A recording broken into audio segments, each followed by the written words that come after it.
Sit, yes. All right, this is my buddy Fefe, or Fiesta, and this is Fefe's roadmap to success. So basically we start off yes by going over marker words. And so her marker word is yes. So by the time the guardians see this, I'm hoping they've already done this, but if you want to use a marker word, you first need to load it by just doing this. Yes, yes, but I prefer that you're walking around your place. So I also gave the guardians a clicker. So the clicker and the marker word are the same thing. We want to use that, make that sound anytime Fefe does the thing that we want. So for example, for hand targeting, I would go, yes.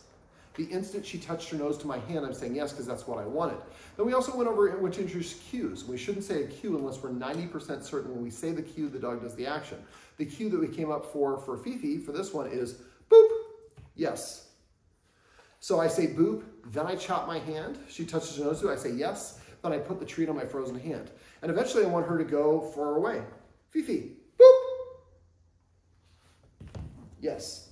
So you can use it to reposition the dog. You can use it as an alternative recall, and I also use it as a way to gauge consent. Next thing we went over was celebrating and what I call manners. So basically, this is kind of, this is an example for manners. So she's saying, give me those treats. Sit, yes. So now she's trying to get the treats in my hand, but she normally paws at people like that. We usually recommend people don't teach the dog to shake, because if you like this, you must really like this, and I'm going to dig at you, which is what a lot of dogs do. So I would come back to shake a little bit later on after she has a little bit more impulse control developed. So basically, when she is jumping up on me, or nudging me, or demanding attention, I'm going to give her a do-over and tell her to sit like I just did. If she does it, I'm going to say her marker word, and then pet her on her chest, or under her chin, or on her shoulders. And then if I say sit and she doesn't sit, I just lean back, watch some TV, check some things out on my phone, read an article, strum the guitar, whatever it is I want to do. Playing hard to get works great for dating. It also works great for dog training. So I'm not going to punish her, but if she doesn't do what I want, she doesn't get what she wants. And next time, after a while, she's going to start coming and sitting in front of us to prepay for the attention. Let's see if she'll do it now. I know she's kind of a little off camera. But eventually she will come and start sitting to ask for attention, because that's what gets our attention. When she does, we say yes and we pet her. I'd like you to use the watchword of manners for that. So if I'm here and Fefe is scratching at my shoulder and I'm petting her, somebody might say manners.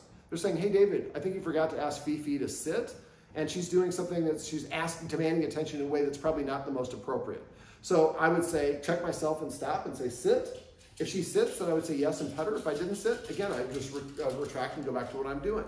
After a while, she will start coming and sitting in front of you to prepay for that attention. When she does, make sure you recognize, reward her for that. Now, the flip side of that is something we call celebrating. A lot of dog trainers call this capturing, but I prefer the word celebrating. I think it's more accurate. So if she comes up and sits in front of me, or if she drops a bone, or if she goes to her dog bed, or drinks her water, or anything that's desirable, I'm going to say the marker word and reward her when I didn't ask her to do it. Most of us, like right here, yes, I didn't ask her to come to me, but that's still a recall. Yes, she sat down, I said it again. So most of us give our dogs attention for the unwanted behaviors. The problem is all attention for dogs is validating. So if she jumps up on a guest, or she gets in my bag like she was in the guardian and say, hey, Fefe, stop doing that. Oh, so if I want to get people's attention, I'm going to jump up on the guest. I'm going to grab the bag. I'm going to grab the shoe. I'm going to dig. I'm going to chew the furniture, whatever it is, because that gets our attention consistently. Celebrating does the same thing, but we're doing it on a positive bent. So every time she sits, yes. Every time she looks me in the eye, yes. And yes is always followed by a treat or a pet. We call it a reinforcer. And like I said, after a while, she'll start coming sitting in front of you to ask for attention. If you don't pet her, she'll resit and resit and resit, because she's learned that gets attention. Now, if she's doing things we don't want, let's say she was digging or something, I would say, or beep, beep, beep, boop, boop, yes. So what I did was, if I say no when she's getting in my bag or the guest bag, I'm conditioning her to do that. But if I say beep, beep, beep, I made an interesting sound that caused her to interrupt what she was doing, the unwanted behavior. When she looks at me, I do the hand targeting. She runs over and touches her nose to my hand. And then I've redirected her. Instead of making it a big thing and giving her attention for what I wanted, I interrupted her positively. and give her something else to do. And then I would give her a bully stick, take her for a walk, do some training, play fetch or something else, so she doesn't go back to doing the unwanted behavior.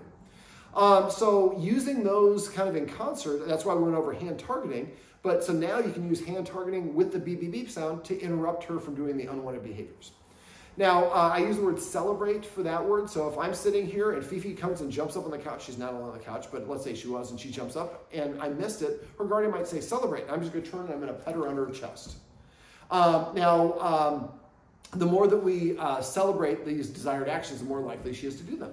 Fefe, puppy, puppy, come here. Now, I also went over a handling exercise or consent. So if you watch her head and her ears, I'll put the treat over here. See how her ears went back and she kind of, that's a cutoff signal. She's saying, I don't like you petting me on top of the head, which most dogs don't really like. They can, it's fine if you go here and eventually work up to the head, but standing in front of over a dog and putting your hand over the head is generally something I don't want to. So what I went over is cutoff signals. So cutoff signals for dogs include turning their head to the side, lowering their head, squinting, closing their eyes as if bracing for an impact, flipping their ears back, licking their lips, yawning, refusing to come to you, looking at you stiff with what we call whale eye, big unblinking eyes, stiffness, yes. Let me see. They can also freeze, or she can roll over and give her a belly. That's like being submissive. So when she does these things, she's saying, I don't agree with that, or you don't have my consent. So if I go to pet a dog and a dog says, no, I don't want you to pet me, and I keep on doing that, that's going to cause if we're a human, the human's going to be not happy with that and say, stop touching me. I told you I don't want that. Dogs are much more benevolent than we are about that, but we want to watch for those cutoff signals. So if somebody goes to pet her, what we usually recommend is people go, hold their hand out. See how she leaned in and touched me? I don't know if you can see that. Can you see that on the shot? So she was saying, yes, I'm interested in you petting me. Another thing I like to do is, Fefe, puppy, puppy. Go like this. She's not coming for it, but let's say she came in and I was able to start petting her. I do this for a while, then I hold my hand over here and go like this and invite her a second time. Sorry. So I was going like this and she came over, and then there we go. Get a steady cam. There we go. And then I move my hand away and I offer again. If she comes back to me, she's saying, yes, you have my consent over and over again. We don't have to check all the time, but if your instincts tell you that she's uncomfortable, stop and do the check for that. Check for her consent. And if somebody wants to meet her, tell people, yeah, we just like to ask people to hold their hand in front of her nose first. Fefe. And if she touches, then make it bet. She didn't touch me there. So if she did touch, I would have the guest tell the guest she likes being petted on the chest. So Fefe. So before, if you watch her body mechanics, see she kind of isn't liking that.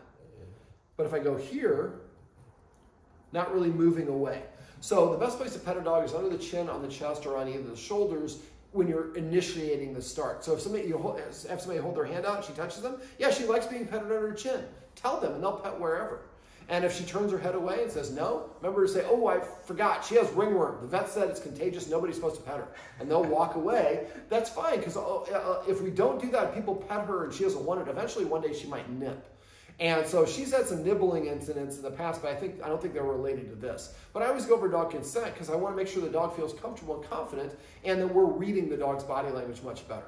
So also one other one I forgot to mention is the mouth. Usually dogs are like,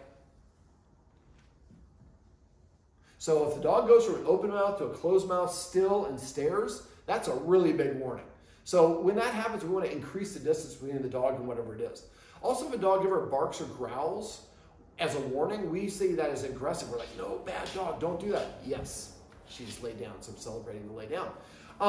But you shouldn't do that because a bark and a growl and a bite even are a form of communication for dogs. They're just at the end of the spectrum we don't want them to have. If you consistently punish your dog for growling, you'll teach your dog to stop growling, and instead of warning, they'll go straight to a bite. We like the warning. The warning helps us avoid things. So don't ever growl, don't ever disagree. If your dog ever growls, interpret that as your dog saying, I disagree or I feel uncomfortable. Increase the distance between them and whatever it is so you manage the situation for them. We also went over exercise. The guardians here do a great job of exercising. She goes for about 3 20-minute walks a day, which is awesome. And they let her sniff on walks, which is great. Now, you might notice that a certain amount of walking time is beneficial. The video above talks about tips to stop dogs from jumping and biting people at the door.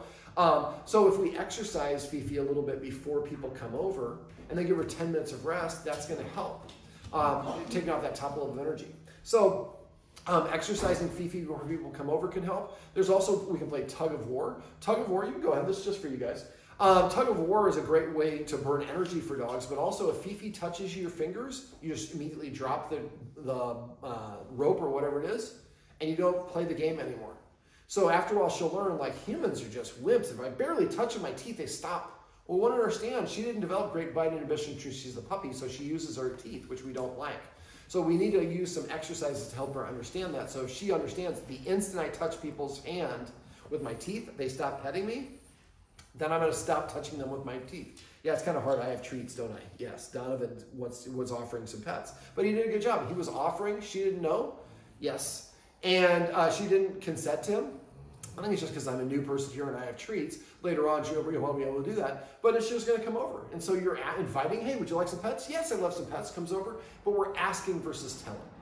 All right, getting back to exercise. So tug of war is a great way to play energy, to play or burn energy. Fetch, which I believe she likes to do, is also a great way to burn energy. We can also do training. Mental stimulation is a great way to burn energy. So 2 to 3 minutes of training is a great way to drain some energy. We can also do, we went over a whole bunch of exercises, the hand targeting, the cookie in the corner, all that stuff. Just pull out a couple of treats, 12 or so treats, and practice for a minute or two. That's a great, and practice with a lot of variety. So over here, over there, sitting, standing, all over the place. Yes. Let me see, what else? There's also scent games. We went over cookie in the corner. Cookie in the corner is where we took one treat, we throw it and say hunt. When she licks it up, we say yes, and then we show her we have another treat and say come here, which is her cue. And then she comes to us, we say yes and give her that treat. Then we throw 2 treats. And she, yes, yes, come here, yes. Then I throw 3 treats, yes, yes, yes, come here, yes. So I usually work up to throwing about 6 or so treats. And I do them in the same area. Don't do them near things you don't want her chewing or exploring. Then what I do is when Fefe's not paying attention, I hide 5 or 6 treats in that same area. Instead of throwing them, I say, Fefe, hunt. And she goes over and she starts sniffing the ground. That drains a lot of energy. And she's finding those treats. This is a great way to exercise your dog without you having to get the exercise yourself. So I asked the guardians to Google scent games and to find 3 or 4 scent games. And just find some free ones. There's courses you can pay to take. But just find about 3 or 4 different simple scent games you can play in your house. These are extra ways for you to get her a little exercise. Maybe somebody's coming over, you don't have time to walk her. Do 5 minutes of scent game. She has 10 minutes of rest, and then your guest comes over. Let me see. I recommend getting a snuffle mat. I like the one that's a Runda, R-U-N-D-A. For the smaller dogs, it's a circular one. It's gray and it has looks like shag carpet. So I flip it over so all the shag things are going this way. I gently put it back and I take the scoop of food and I waterfall it. So it falls into the cracks, the crevice food does. She's got to use her nose to find it and then lick it up. It slows down feeding. She's actually using her nose so it burns energy and it boosts her confidence because she's hunting and finding that food herself. So it's another nice way to get your puppy some exercise. I also recommend getting an Omega Paw Tricky Treat ball. That's the orange ball that I mentioned to you. Probably a medium or a large for her size. It's like 10 to 20 bucks. You can put kibble or you can put her treats in there. So when you have guests come over, have that up off the side. And when her guests come over, she's being a nuisance, kind of roll it on the ground. But I would first get her used to do it without any guests. Now, every time you roll it, you'll have to roll it for the first couple times. Every time she licks up the treats, just say yes. And then nudge it again, nudge again. After a while, she'll start nudging it with her own nose. Just make sure when it's almost empty, you pull it up and shake the last couple treats out. Otherwise, most dogs will rip it open to see why it's not paying off anymore. Then put it up so you don't have to rebuy the same toy. I'd also recommend getting a lick mat. A lick mat is a silicone mat that has grooves in it. You can slide peanut butter or cream cheese on it. Checks the cream cheese, make sure she's not lactose intolerant. And then suction cups, so you put it on the floor right there. So you have guests come over, she's over there, it's like, hey, I jump up on you, but I gotta lick this peanut butter here. It also releases the feel-good endorphin, so it benefits the dog by licking. And you can kind of keep her positioned wherever it is you want, kind of away from your guests. So coming up with ways to exercise your dog is really helpful. We also went over, let me see, what else did we go over? Well, we went over the anti-jumping stuff in the video above. I'm going to leave that there because that's by itself, but I didn't go over the homework for that. So what I would do is every time the roommates come home, or anybody that comes often, they should have a handful of treats in their pocket, or have just a bag in your car. So when you come up to the door, you're ready to play that game. And I would play the guess which hand game in the house without anybody at the door until she gets good at it. So she sits and nudges that hand, and then you say yes or no. You know, you flip it over and yes if she's got it, or you just flip it over without saying it if she chooses the wrong hand. And then practice that. Eventually, when she gets good at doing that, then go to your door, walk out the door, close it, turn around, right back, open it up, and then say sit and play that game. She guessed the right one, and as soon as she gets the right one, go out the door, come back in, and play that game again. Or you can come in and just play the game 5 or 7 times without going through the door. But at first, I would have you go in and out the door, because when that door opens, that's a surge of excitement. So we want to have her practice in concert with that location that has a surge of excitement. Now, when people open the door, I'm going to sit down and they're going to present treats in my hand and my nose, and I'm going to touch the nose and I'm going to get some treats. Jumping up never got any treats, but it's only going to work if you rep this a lot. So every time the roommates and people that come often, like you, need to do that at the door, and then we have guests come over. Sometimes you can have guests come over that bad timing or just bad influence. Don't have them do it. But try to go through your phone book on your phone and find some guests, some friends that can help you doing this, that you don't see your dog a lot. So, hey man, I haven't seen you forever. Why don't you come over, we'll play some, PS or whatever, and you can help me with the dog a little bit. And so now you have guests coming over pretending, there are a guest, but they're essentially simulating guests coming in. The more that after a while, then this is just a new routine. And just Fefe goes to the door and sits down and is waiting for people to play guess which hand game so she can guess and get those treats instead of jumping up on them. Now, we also went over some loose leash walking tips. The first exercise I showed you is called silky leash training. So to do that, we're going to basically put her on a harness. Now, she's got a collar that or a lead that I'm not really happy about, so I talked to her guardians about it, because short-snouted dogs always need a harness. You don't ever want to use a neck, especially not like a slip lead or something like that. So get her a harness that has an extra Y shape in the front. And so that's going to be better for her. You can get one that has a front clip or a back clip. There's no harness that stops dogs from pulling a leash, but the front clip does turn them a little bit. So basically, once you get that harness, basically put her on the leash, have the leash shorter than your arm, and then basically wait for her to stop moving. As soon as she stops moving, add a little bit of pressure to the leash. Don't pull her, just add this tension on the leash just a little bit. And as soon as she gives in to that pressure, say your marker word, and then give her a treat. And then wait for her to stop moving. If she can't be sitting, you can't be moving. So don't shuffle your feet, that'll cause her to move, and don't do it until she stops moving and she's standing. Then you apply the pressure to the side, whatever direction you want. As soon as she gives in, you say yes and give her that treat. And after a while, when you get to the point where she can do that 4 out of 5 times in a row, you pull 4 out of 5 times in a row, she gives in right away, then you're ready to level up. The next level will be to do it outside on your balcony. When you can pull 4 out of 5 times and she gives in right away, then you're ready to do it right outside your door. Yes. And then once you can do it 4 out of 5 times there, then I'd find another area in your house that's a little bit busy, in your complex is a little bit busier, practice it there, but not too busy. If it's too busy and she can't perform, find an environment that's not quite so busy. And the idea is we go back and forth and we level these up, but we're practicing in the house when there's not a lot of distractions. Most of the reasons that, and Donovan is one of our roommates is trying to do the hand targeting, but right now I think she's a little overly tired. We haven't practiced that one enough. So practice that hand targeting about 12 treats, and practice it with one person sitting there, one person sitting here, and have her go back to back. But it's a pretty easy exercise. If I don't have it linked above, let me know and I can share videos or I can link them in the text above on this website. Let me see, what else? So that's silky leash training. Once you can get outside 4 out of 5 times she comes to you, then you can do the bowl game that we did. So we have a bowl over there. We can have a bowl over here as well. And so we put it in, and then as soon as she pulls on a leash or you anticipate she's going to pull, you just anchor your feet in place.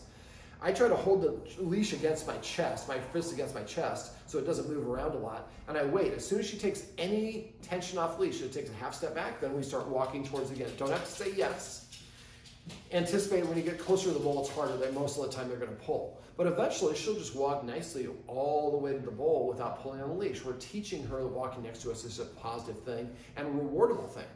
Now, it's going to be hard to do that out on your little deck. And how big is that deck? Is it just what I can see pretty much? Yeah, it goes about like 6 feet. Oh, if it gets more 6 feet, then you can go do that. Do it out there. I would absolutely do the bowl game there. It's a shorter tramp, but it's more distracting.